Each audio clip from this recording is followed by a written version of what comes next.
चे मंगलसूत्र से शिबिरी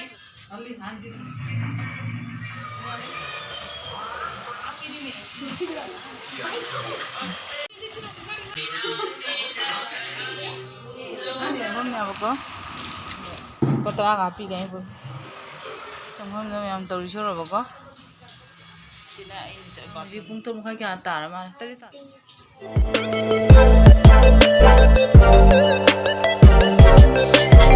Production. Good morning everyone. Mayam ngasi se August ki tang kun manga ni ado ayuk ki pung nipan makhai tare ai se hujak ko chana hujik ta kare yabako ado Divya gi mayum da kauri bane ngaktang ba waina ai hujik changna waya moi jumda do Divya di ma sari da dress ta ka berame machanupi moi punama moi mai gi dress na berame sari dauna nangai ma kurti da se ba ngasi sari se na berame ado mayam jengsi mogi kana tawrise prasad ka kapise ko aji mosi bhara da baiba ko bani na sumaina amna piktak na tawiye na hayaba ko mayum da mai gi mayum da tawbo jam chaw na tawiye na hayaba ko aduga mosi ga paisa katpa aduga si hanuman sina khwai mamanga thamya bane ko aduga gi nu asi mathak ta su god ka tawraga mayama puja mathak ka kapise oraba ko do sini mayam sigens yena ba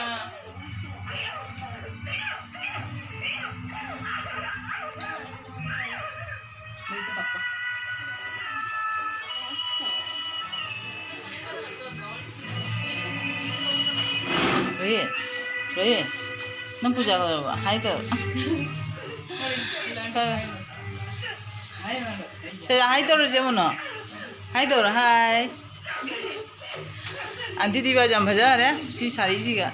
Bahut shukriya mai dress ka to ri ko. To ahana Barton bhange. Ita asi na onda asi kai do welcome to jari da. Nasi se Kannada kangogi mogi Laxmi puja ne abane aduna kana toriba mogi puja di pung 3 makhai dana bo hera abane do aidi khara thingi dana do pung 4 makhai tare engona kaura ga mana si Barton se tori ne abako athum kana athum su jawre ba phoi jawre khuji jawre kwa pana adagi wei ga tawraga Barton tawi ai ko moi se ai thom da na ti aba moi ngasi mayam wak na doine abako moi abak pa pun makta angang khangni ahan khangni nupa khangni abak pa pun mak sumain dawna Barton se tawi na hai abako ado duni mayam ado mathang kai kai to gai da jing se abako Happy Laxmi puja. mayam ai huji Divya ide haga dress ka hongdo ya ba amuk Kannada anting ga baiba thangna bada moi jumda mu chakai tawri Divya ga iga akhoni wa wai haidam ya ba ado khangna ra ba ko bani na akhoi jum mari manga da gi wa wai na ingonda haidam ya ba ai da wangna no mang da sa haida posu jawre ba ado chakai tawri mayam ado kai to ba haina haibado mayam da dum video ka pa jabdo capture ga mayam da jingan jar ka ba do ai chabu gi ge huji ando mayam jemina se ba gi video se mathang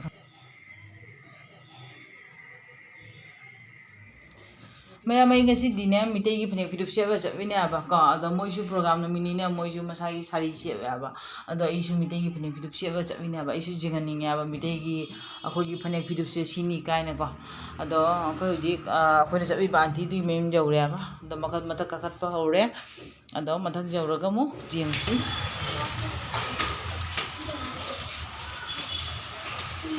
jengye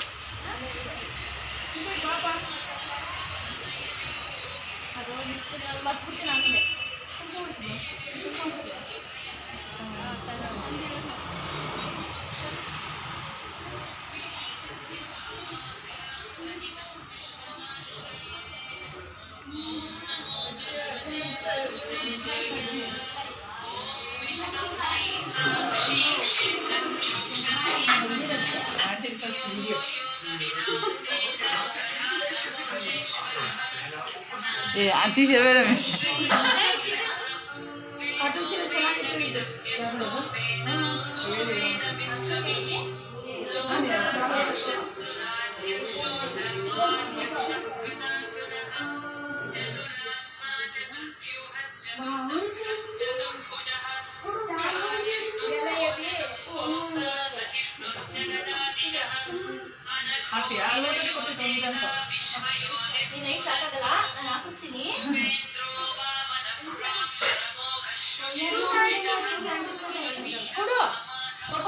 Laxmi रावले येते क्या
हो गया मैं लक्ष्मी पूजा दे मुझे सना की week का कभी से वो मंगलसूत्र भी पेनी थी ನಾನು ಅದನ್ನು ಆಚೆ ಬಿಟ್ಟಿಲ್ಲ मंगलसूत्र से शिबिरी ने ಹಾಂ से मंगलसूत्र से शिबिरी लक्ष्मी माता ನನಗೇನೋ ಗೊತ್ತಿಲ್ಲ ಒಂದ್ಸಲಿ मैं हजिकना अमुक अतोप जुम अमु वाइबको हद मोगी चंफमदी सुमायना जिगनगा थममेबको अदो मैम जेंगनिंगना दुमैना वीडियो मते कापचबनेबा अद चंगबा हौरे मोय सिगा पूजा तौबैरमे सिगा मोय पूजा तौबै जोरबा से पूजा तौबैरमे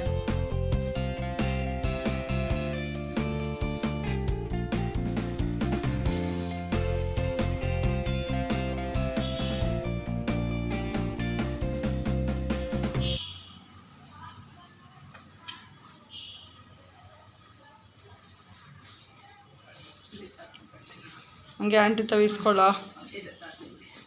मैं आंटी को भी मारूंगा दिव्या को कुंकुमे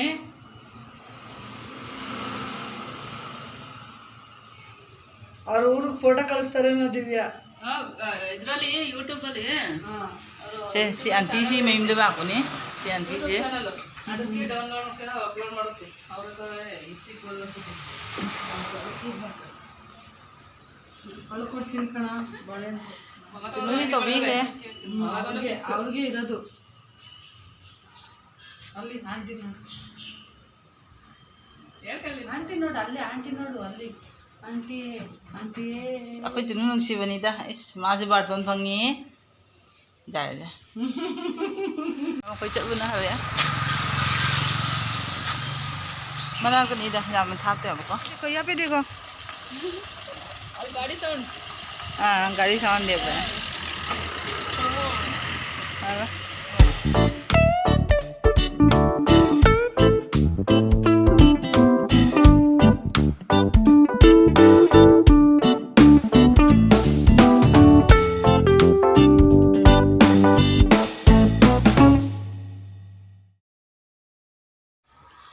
मैम आई हजी जुम जौरे हजी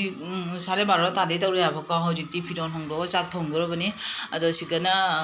दिव्या की हस्बैंड मा कनोगी सि अथुंबा खरागा अदोगी मोय सुजीनाने कनोगा करी पत्ता अदोगी मोरो कई खंगदे कई था गामगो थोंगे आबने अदो प्रसाद नै पियाबको अदो सिना मैम ना बर्तन अखोगी पिरकपदुने आबको अदो जुबी सु पिरकप जावी बफोय पिरि आपेल पिरि को दुमाइन तौना मैं हजिकना को सन से कनो तौरगा गायगी सन मोय मारे बने पूरगा पैसा नीबा गाय बने दो युजी 10 हापीरे दो सिनी से मोसमा पुपुना बाया बा नुपी सिंगसिना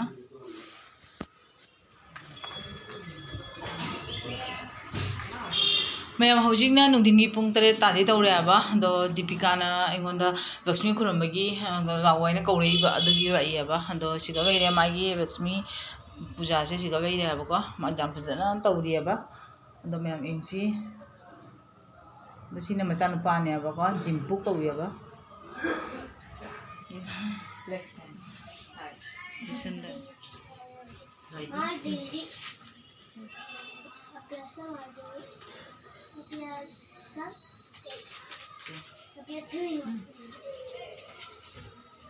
Yes. mayam hojingna amuk akhoi baiminaba khwaigi makhada baibane auntie mayimda laaga Laxmi puja che khurame abako adagi sina mai machanu pini mojimda bakpane aba ado hoji khuramba khajaba loire ado ngasi gi oina aigi video sichu thamage mayam ado aigi video su jengbiba ichinina ano watching oiragadi engon subscribe to biramo like to biramo ado share to bio ado matang matang da phaja phaja comment to biro abako ngasi gi oina mayam bye bye